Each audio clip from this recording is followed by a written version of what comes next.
Eu vou me apresentar, eu sou a Maria Cândida Seabra, sou da Faculdade de Letras da Universidade Federal de Minas Gerais, eu coordeno o grupo de pesquisa, o Grupo Mineiro de Estudos do Léxico, e coordeno o projeto Atlas Toponímico de Minas Gerais. A coautora desse trabalho é a professora Márcia Santos, do Centro de Referência em Cartografia Histórica, também da Universidade Federal de Minas Gerais. Bom, a proposta que trazemos aqui é destacar a trajetória dos estudos toponímicos desenvolvidos aí no âmbito do programa de pós-graduação da Faculdade de Letras da Universidade Federal de Minas Gerais nos últimos 17 anos, em parte com a parceria do Centro de Referência em Cartografia Histórica da mesma universidade. A primeira vez que eu tive contato com a toponímia foi no ano 2000, com a professora Maria Vicentina Dick. E desde essa época eu venho trabalhando, fiz o meu doutorado nessa área, e a partir de 2006 eu comecei a desenvolver esse projeto, que é um projeto ele deriva do Atlas Toponímico do Brasil, que era um projeto da professora Dick na Universidade de São Paulo, mas com variantes regionais, porque cada um desses projetos derivados do ATB, né, do Atlas Toponímico do Brasil, tem características próprias, adaptando, é claro, aos programas de pós-graduação. Então, nem todos os objetivos foram objetivos da DIC. Até o quinto objetivo aí era dela. Os outros foram inseridos na medida que a pesquisa foi sendo desenvolvida. Então, nós começamos constituindo um corpus com todos os topônimos presentes nas cartas do IBGE, correspondente aos 853 municípios mineiros. Então, essa pesquisa de busca, né, dos topônimos, essa busca nos mapas, na época, nós ainda íamos ao IBGE aqui em Belo Horizonte, com uma equipe, né, de alunos e de graduação e pós-graduação, e nós conseguimos montar um corpus com mais de 85 mil nomes. Catalogamos e reconhecemos remanescentes lexicais na rede toponímica, essa parte nós já fizemos, relativa a esses mais de 85 mil nomes. Classificar o padrão motivador dos nomes, né? Aí usamos a metodologia da DIC, o modelo taxonômico proposto por ela para a realidade brasileira. Sempre buscamos observar essa influência das línguas em contato no território, e nessa parte a gente constata muitos hibridismos, né? Tanto tupi português, tupi africano, menos a língua africana, ela gira normalmente em torno de 4%, não passa disso. Em cada região brasileira, a presença dela na toponímia varia de 1% a 4%. A indígena vai um pouco mais, 12%, 14%. Buscamos também, aí passamos a cartografar os nomes de acidentes físicos e humanos no estado de Minas Gerais. Vocês vão observar que, inicialmente, os nossos mapas, né, eram mapas bem simples, né, seguindo o modelo da DIC, e depois fomos aprimorando a partir de quando a professora Márcia Santos, né, a coautora desse trabalho, passou a integrar o nosso projeto. Realizamos gravações orais também, com o objetivo de observar topônimos que não constam na rede toponímica oficial, e também conseguimos aí buscar microtopônimos e uma toponímia paralela também, que é também chamada de toponímia popular, né? Aquela que ocorre juntamente com o nome oficial. Analisamos toponímia em mapas antigos, que remetem ao território mineiro, realizamos a partir daí, né, com sincronias presentes e pretéritas, nós conseguimos realizar estudos diacrônicos, estamos constituindo glossários toponímicos, estudando os nomes de logradouros, bairros, ruas, praças, e estudando agora também a toponímia rural. Eu vou mostrar um pouquinho de cada coisa. Bom, inicialmente o projeto, né, iniciado aí de 2004 a 2008, a primeira fase, foi a construção de um banco de dados. Então, na época, o Brasil estava sendo dividido para estudo em mesorregiões, né? Então, nós temos aí as 12 mesorregiões, e para cada topônimo, para cada município, nós constituímos essa tabela. o acidente, o topônimo, a origem e a taxe, né? A taxe, como eu disse, baseado no modelo taxonômico da DIC. Então, essa aí foi a primeira fase, né? Nós conseguimos terminar por volta de 2011. Foi um trabalho assim muito assim, de muito desgaste mesmo, porque são 853 municípios e o número de topônimos é enorme. Então, essa foi a nossa primeira carta toponímica. É claro que é bem simplificada, era o modelo da DIC na época, e aí nós pegamos essa região, que é uma região de ocupação mais tardia no território mineiro, e nós podemos observar aí a, a presença em vermelho aí dos antropotopônimos, que são os topônimos motivados por nome de pessoas, e, por outro lado, o nome das plantas, né, os fitotopônimos. Então, a gente pode observar que na região mais próxima, na região central de Minas, onde o homem queria marcar seu território por uma questão aí, muito do ouro também, da presença dos minerais, a gente tem os nomes das pessoas marcando. Depois, já mais para o leste, nós já podemos observar mais os nomes de plantas, que também era uma região menos ocupada. Partimos logo em seguida para uma outra região, que é a região do Triângulo Mineiro, e aí, nessa época, nós já tínhamos, nessa região do Triângulo Mineiro, os 6.832 topônimos. Aí a gente pode observar nomes indígenas aí, como Buriti, nós temos 991, Africana, um número até considerável, né? O Cafundó, aí, o 112. A híbrida, no caso, aí, o tupi português, né? O Buriti tupi, o grande português, estrangeira, aí, o Bonanza, e nomes não encontrados, como Cachifeiro, córrego Cachifeiro, quer dizer, nós não conseguimos, mas nem por isso o nome não consta em nossa tabela, porque um dia pode ser que seja encontrado por alguém. Aí nós temos aí, então, uma base nesse gráfico aí, uma base indígena de 15%, mas os nomes não passam de região para região, nunca que passa acima disso os nomes indígenas. Aí, também, né, sob a supervisão da DIC, nessa época ela nos dava assessoria, aí nós construímos esse mapa, né, para mostrar, e a gente pode ver prevalecendo aí a fitotoponímia nessa região. Depois, numa fase 2, ainda com a DIC contribuindo muito com o nosso projeto, essa fase de 2009 a 2011, começam a surgir as primeiras dissertações. E uma das primeiras que surgiu foi a dissertação de Menezes, Joara Menezes. Ela começou a trabalhar, partiu de uma figura, de uma matriarca mineira da região do Sertão Mineiro, que é a Joaquina de Pompéu. Então, onde era o domínio da dona Joaquina de Pompéu, ela levantou a toponímia para tentar observar aí a questão histórico-social ligada à toponímia. Nesse período também, a Mendes levantou todos os hidrônimos, desde a região onde nasce o Rio das Velhas, na região de Ouro Preto, até aliás, pegando o alto e o médio Rio das Velhas, né? Então, ela conseguiu levantar toda a toponímia caminhando aí junto ao rio, né? Depois, os topônimos do município de Diamantina, seguindo também a figura lendária de Chica da Silva.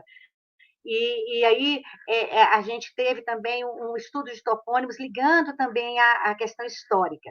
Aí partimos depois para o estudo de um município, que é o município de Montes Claros, que é uma região também do gado. Aí nós começamos nessa época a mudar um pouquinho os mapas. Então, a gente pode observar já uma evolução aí na nossa cartografia, né, toponímica aí, a gente observa aí a presença dos zootopônimos, né, coletados, depois a presença dos fitotopônimos. Nós podemos observar aqui na região onde a cidade de Montes Claros situa, que aí está mais ao sul aí no mapa, há menos, né, fitotopônimos. E aí tem a presença de nomes de origem indígenas também, que a gente pode observar que ela é maior também ao norte. Bom, aí em 2011, 2012, eu voltei à Universidade de São Paulo para fazer um pós-doutorado com a DIC, E nesse período, já com os nomes já coletados, eu trabalhei com a fitotoponímia mineira. Então, dos 85, quase 86 mil nomes, 12.634 nomes são nomes relacionados a plantas. Então, eu trouxe um exemplo aí do capão, né, que significa uma moita de mato, uma matinha, né, que é um nome da língua tupi. Aí, em cada uma das regiões, eu fui fazendo um dicionário mostrando onde que localizava o capão.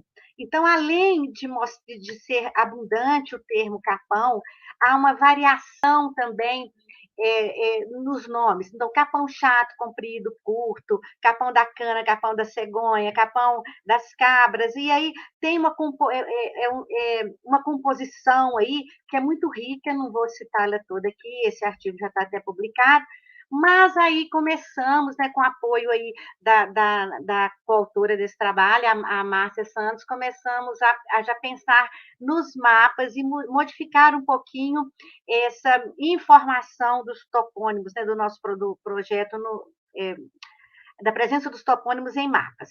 Então, aí nós podemos observar que a área toponímica aí, né, ela mostra que a presença do capão na região onde nós temos o cerrado, mas ela não mostra onde tem não tem a presença aí onde nós temos a Mata Atlântica, que é essa parte verde, onde era a Mata Atlântica, né?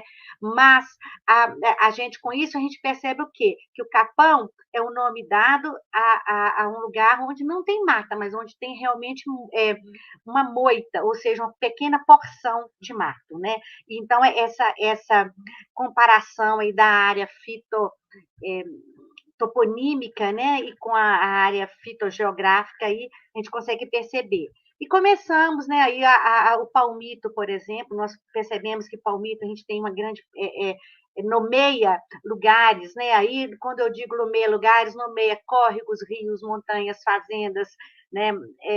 Em todo o território mineiro. Já o pinho, que não é uma árvore característica de Minas, mas sim do sul, nós podemos observar que em Minas ela está bem no sul. Tem uma pequena manchinha no Triângulo Mineiro e uma pequena mais leste de Minas, mas isso já evoca outros estudos, né? Como a questão da saudade, você dá um nome porque a pessoa migra, né, de região e traz o nome, mas nós não vamos entrar aqui no meio. Aí, depois de um trabalho aí posterior, a gente fez também com o buriti. O buriti é uma palmeira também, né? Uma palmeira é um nome de origem tupi, e é uma palmeira também que ela ocorre no norte, nordeste, e ela desce pela Bahia, Minas e entra no Brasil Central, e a gente pode observar também que ela não é uma planta da Mata Atlântica. Então, quando eu realizei esse trabalho no meu pós-doutorado, a ideia era mostrar a questão da memória, né? Se houve uma planta naquela região, no caso de um reflorestamento, nós poderíamos usar essa memória toponímica, né? Mas é um trabalho que realmente assim, ficou muito interessante. Bom, na fase 3, de 2011 a Licença, 2014, professora. aí a professora Dick começa já a se afastar, né, por problemas de saúde. Professora, Oi. 5 minutos, tá? Nossa, muito Desculpa obrigada. interromper. Então, aí a gente já vai ter um número maior de topônimos, 85.391 topônimos, e nessa época nós damos início ao banco de dados históricos. E aí damos também início ao banco de dados da oralidade. Nós começamos a fazer entrevistas orais, a observar questões de variação e mudança linguística, a observar a questão da microtoponímia e a toponímia paralela. Então, no caso da toponímia, das entrevistas orais, elas são muito importantes, porque é o caso desse topônimo Dom Silvério, é uma cidade, mas o topônimo anterior era Saúde, que veio de Nossa Senhora da Saúde, e nós encontramos isso, o nome presente na fala, né, presente na oralidade, quer dizer, nós temos aí algumas pessoas que usavam ainda o Saúde e outras usando o topônimo Dom Silvério. Nessa época também, nesse período, a gente começa a ter os trabalhos ligados à toponímia urbana, né? Esse aí retrata os nomes de origem italiana presentes, nomes de pessoas de origem italiana presentes em nomes de ruas de Belo Horizonte. Foi um trabalho assim muito interessante também, que resultou aí numa dissertação de mestrado.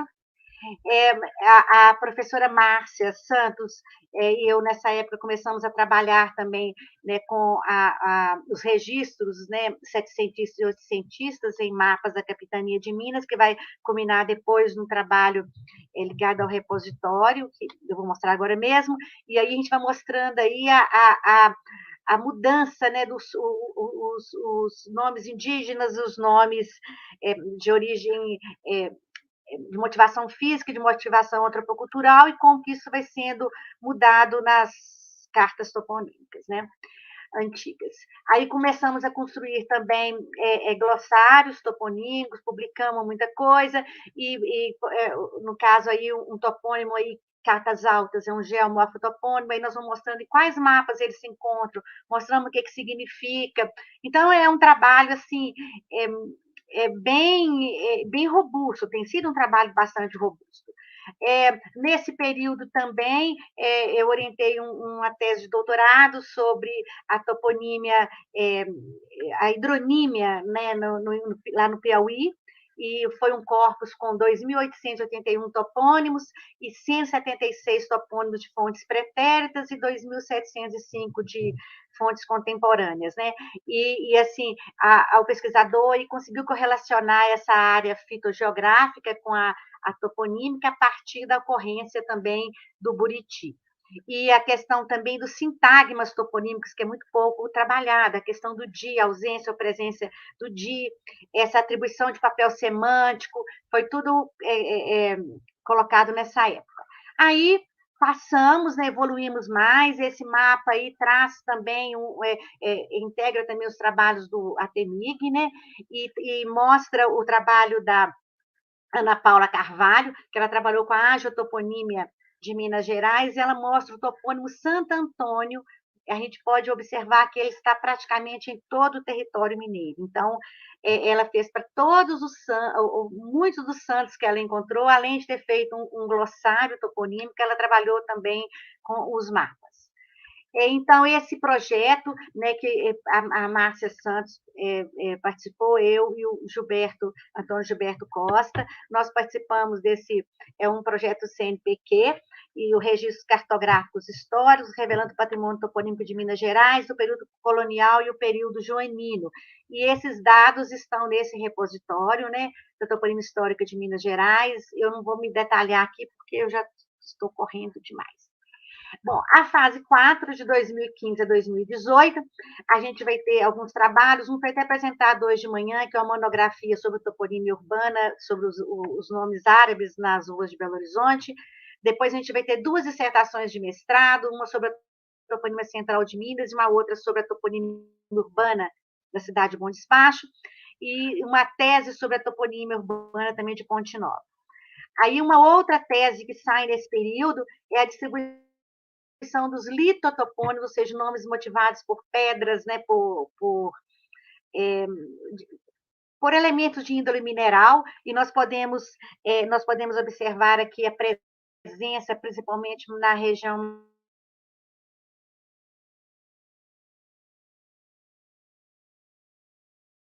mais central. Nós podemos ver que não é à toa que Minas Gerais se chama Minas, o número de litotopônimos.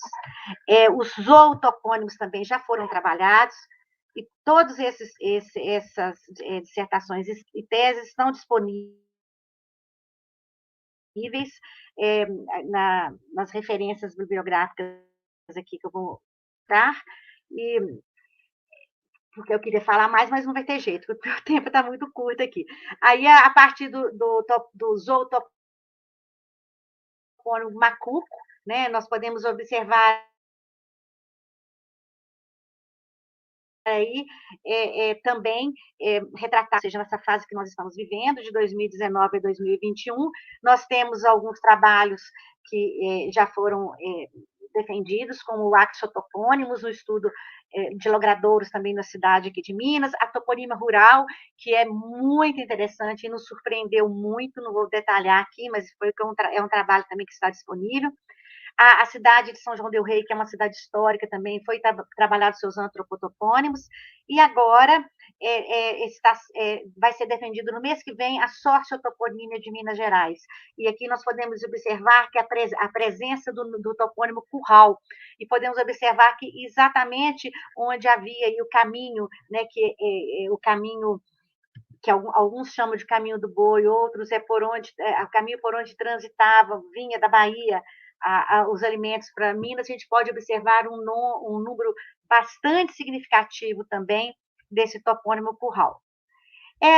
Então, dentre essas pesquisas de pós-doutorado, nós ainda destacamos o estudo da Ana Paula sobre a presença de toponímia religiosa na denominação dos municípios brasileiros e o estudo toponímio bilíngue dos patrimônios arquitetônicos tombados em Feira de Santana, da Liliana Lemos Barreiros. Esse pós-doutorado da Ana Paula Carvalho, nós temos aí em vermelho todos os topônimos, a toponímia religiosa hoje, e no rosa mais claro, onde havia antes a toponímia religiosa. Nós podemos observar que ela deixou muito de existir, né, dando lugar a outros nomes.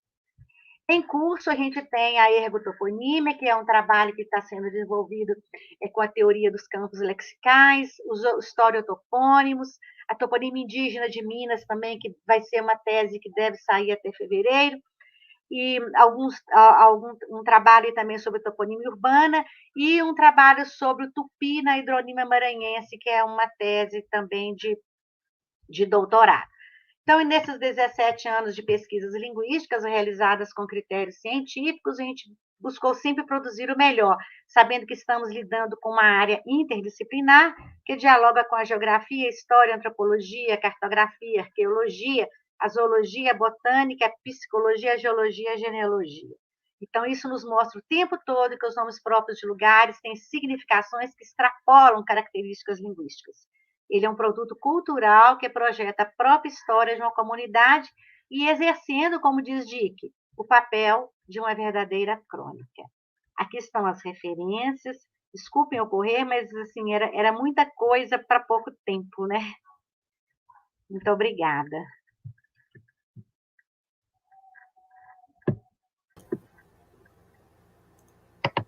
Muito obrigado, professora. Ótimo trabalho.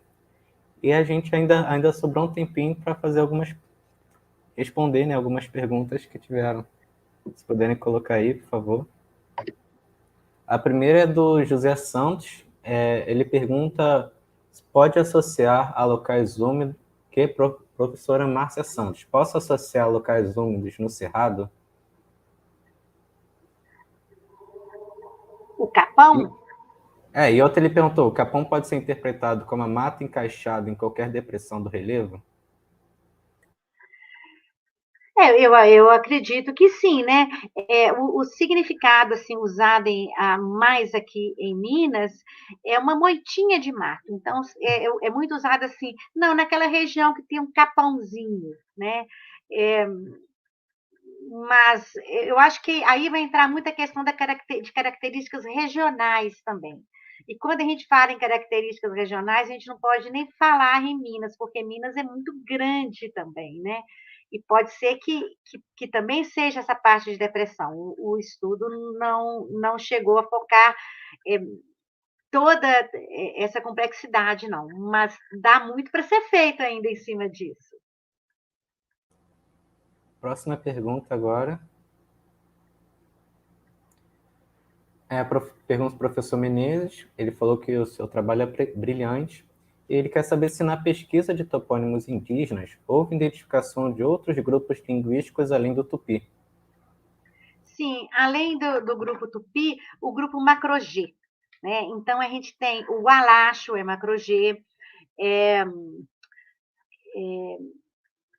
deixa eu me lembrar aqui, tem vários nomes macro-G, em número bem menor, né? Agora, esses nomes do tronco macro-G é alguma coisa que a gente estuda, assim, nós não temos um dicionário, né? Então, nós sempre, como trabalhamos com eles, nós trabalhamos assim com muito cuidado, né?